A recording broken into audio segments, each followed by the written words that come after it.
राहुल गांधी की एक press conference Delhi से कर्नाटक, हरियाणा से महाराष्ट्र तक हंगामा मचा चुकी है। राहुल गांधी ने वोट चोरी के खिलाफ जब प्रेस कॉन्फ्रेंस की थी, तब वो इंदिरा भवन के ऑडिटोरियम में अकेले खड़े थे। 11 अगस्त तक कारवां ऐसा बन गया कि चुनाव आयोग तक मार्च के लिए विपक्ष और इंडिया अलायंस के 250 से 300 सांसद खड़े हो गए। आधी संसद चुनाव आयोग से मांग कर रही है कि वोट चोरी का सबूत दे। राहुल गांधी ने जिस तरह भयंकर तैयारी के साथ प्रमाणिक तरीके से प्रेस कॉन्फ्रेंस करके बैंगलोर सेंट्रल लोकसभा सीट में वोट चोरी पकड़ी, वो गजब वायरल है। चुनाव आयोग की दुनिया हिली हुई है। राहुल ने जो कुछ दावे किए वो चुनाव आयोग से मिले 7 फीट ऊंची दस्तावेजों की मीनार से निकाले। अब एक एक करके कर्नाटक, हरियाणा, महाराष्ट्र के चुनाव आयोग राहुल गांधी से दावों के समर्थन में एफिडेविट के साथ सबूत मांग रही है। बैंगलोर सेंट्रल सीट से राहुल गांधी चुनाव नहीं लड़े थे। चुनाव तो कांग्रेस के मंसूर अली खान ने कांग्रेस के टिकट पर लड़ा था और करीब 32,000 वोटों से हारे भी थे। जब भी किसी चुनाव पर सवाल उठते हैं, तब उम्मीदवारों को केस लड़ना होता है, सबूत पेश करना होगा।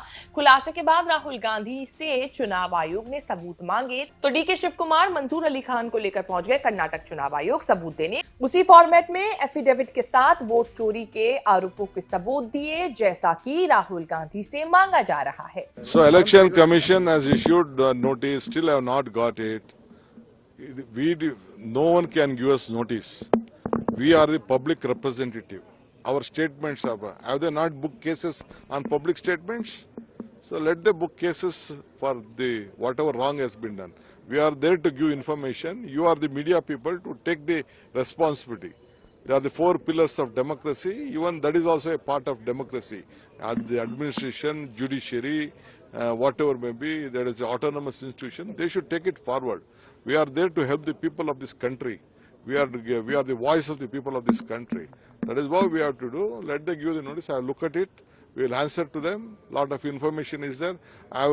Media, whatever you have printed is wrong or shown is wrong. If that is the case, let them file a case on us. Rahul Gandhi के खुलासे वाली प्रेस कॉन्फ्रेंस पर खूब चर्चा है बैंगलोर सेंट्रल सीट के चुनाव की और वायरल हो रहे हैं बीजेपी के विजयी उम्मीदवार पीसी मोहन के साथ कांग्रेस के हारे उम्मीदवार मंसूर अली खान। चुनाव हारने के बाद मंसूर अली खान बिल्कुल चर्चा में नहीं थे, बल्कि चुनाव के दौरान भी उनकी और सीट की चर्चा नहीं थी। राहुल गांधी ने जब ये साबित कर दिया कि 32,000 से मंसूर अली खान सिर्फ हारे कि बीजेपी को जिताने के लिए चुनाव आयोग ने 1,250,000 वोटों की चोरी की थी। वोटों की चोरी का सेंटर था महादेवपुरा, जो विधानसभा की एक सीट है। जब कभी बैंगलोर सेंट्रल सीट को लेकर कोर्ट कचहरी में लीगल लड़ाई शुरू होगी, तब मंसूर अली खान सेंटर में होंगे।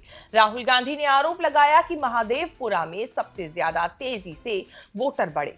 डुप्लीकेट वोटर, फर्जी एड्रेस, एक एड्रेस पर 80-80 वोटर्स, फेक फोटो से 1,250,000 वोटों की चोरी की गई। राहुल ने इतने एब्सोल्यूट नंबर दिए जिन्हें नकारना मुश्किल साबित हो रहा है। Total votes in the assembly of Mahadevapura, 1,250,000 votes were stolen. They were stolen in 5 different ways.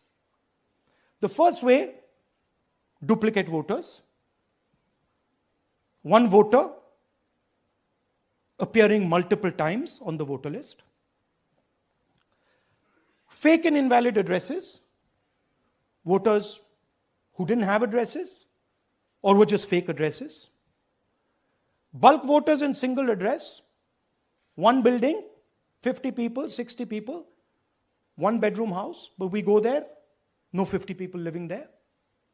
No record of those people ever having living there. One family living in that house. Invalid photos, photos which you simply cannot see or no photos existing of theirs on the polling list. And then the most interesting, misuse of Form 6. Form 6 is the form that allows new voters to become voters. So generally Form 6 is anyone who's 18 and above but hasn't voted in the last election. So they should be between 18 and 22, 23 years old. And so now we're going to go into the details and we're going to show you how this was done. Mansoor Ali Khan चुनावों में बहुत चर्चित ना रहे हों, लेकिन सबसे अमीर उम्मीदवारों में से थे। लोकसभा चुनाव लड़ते समय उन्होंने 97 करोड़ की प्रॉपर्टी घोषित की थी। सिर्फ 9 करोड़ की लायबिलिटी थी उन पर। मंसूर खान कभी चुनाव तो नहीं जीत पाए, लेकिन पार्टी हाईकमान में उनकी पहुंच रही। पार्टी में उन्हें सचिव बनाकर तेलंगाना का प्रभारी बनाया गया था। आगे चलकर केरल के प्रभारी सचिव नियुक्त हुए। ये फैक्ट है कि 2008 में पहली बार लोकसभा सीट बनने के बाद लगातार 4 चुनाव बीजेपी के पीसी मोहन ने जीते, लेकिन हर चुनाव में जीत का मार्जिन बहुत कम रहा। 2024 में मंसूर अली खान 32,000 से हारे। 2019 और 2009 में कांग्रेस उम्मीदवार 70 और 35,000 वोटों से जीते। सिर्फ 2014 में कांग्रेस के रिजवान अहमद 1,37,000 वोटों से हारे थे। बीजेपी ने पीसी मोहन के अलावा किसी और को टिकट देने की सोची नहीं। कांग्रेस ने पिछले 3 चुनाव में लगातार मुसलमान उम्मीदवार को टिकट दिया और बहुत कम मार्जिन से कांग्रेस सीट हारती रही। अब जबकि राहुल गांधी ने 1 लाख वोटों की चोरी का आरोप लगाया, तो पीसी मोहन के पहले की जीत भी सवालों के घेरे में आ गई है। देखना होगा अब राहुल गांधी के इन दावों को लेकर आगे और कितनी महाभारत इस राजनीति में होने को है। इस शेष भारत की रिपोर्ट में इतना ही। इस रिपोर्ट को लेकर आपकी क्या राय है, हमें कमेंट करके जरूर बताएं। इस तरह की खबरें आगे भी देखने के लिए बने रहें न्यूज़ तक के साथ। अंग्रेजी बेहतर करने के लिए क्या करना चाहिए? क्या टिप्स हैं अगर आप 1, 2, 3, 4, 5? सबसे पहले आप किसी चीज़ के रिक्वायरमेंट को महसूस करोगे तो उसको बेहतर करोगे। इंग्लिश एक ऐसा सब्जेक्ट है जो आपको सीधा ग्रुप डी की नौकरी से ग्रुप बी की नौकरी में पहुंचा देता है। अब ग्रुप बी की जितनी भी नौकरी है ग्रुप बी की, अगर आप देखोगे तो सब में इंग्लिश बहुत ही ज़्यादा इम्पोर्टेंस रखता है। आप इंग्लिश अगर शुरू करना चाहते हो तो सबसे पहले शॉर्ट स्टोरीज पढ़ो। आप जो डेली यूज़ के जो सेंटेंसेस हैं उनको इंग्लिश में बोलना शुरू करो। आपस में जो फ्रेंड सर्कल है उनके बीच में कि रोज़ हम लोग ज़्यादा से ज़्यादा कोशिश करेंगे इंग्लिश में बात करने की। आप अगर जितने भी सोशल मीडिया है उसमें इंग्लिश में पोस्ट करिए और ऑन कैमरा कोशिश करिए जब खुद सामने बैठकर अपने आप को रिकॉर्ड करो और कुछ इंग्लिश में रोज कम से कम 5 से 10 मिनट बोल के अपने आप को देखो कि हम कैसे लग रहे हैं जब इंग्लिश में बोलते हैं। तो मेरा मानना है कि शुरुआती आप करिए शॉर्ट स्टोरीज से और स्मॉल सेंटेंसेस से। यहाँ से आप धीरे धीरे जब कॉन्फिडेंट होगे तो अपने आप ये लैंग्वेज आएगा, क्योंकि ये लैंग्वेज देखा जाए सही मायने में तो हिंदी से आसान है। मैम, इंग्लिश को लेकर ही और जैसे अच्छी अंग्रेजी बोलने के लिए क्या करना चाहिए? अच्छी अंग्रेजी देखिए, मैं मानती हूँ कि जो इंग्लिश मीडियम के स्टूडेंट्स हैं अगर वो थोड़ा से भी कोशिश करते हैं तो बहुत अच्छी इंग्लिश बोलने लगते हैं, क्योंकि उनका बेसिक्स जो होते हैं वो क्लियर होता है।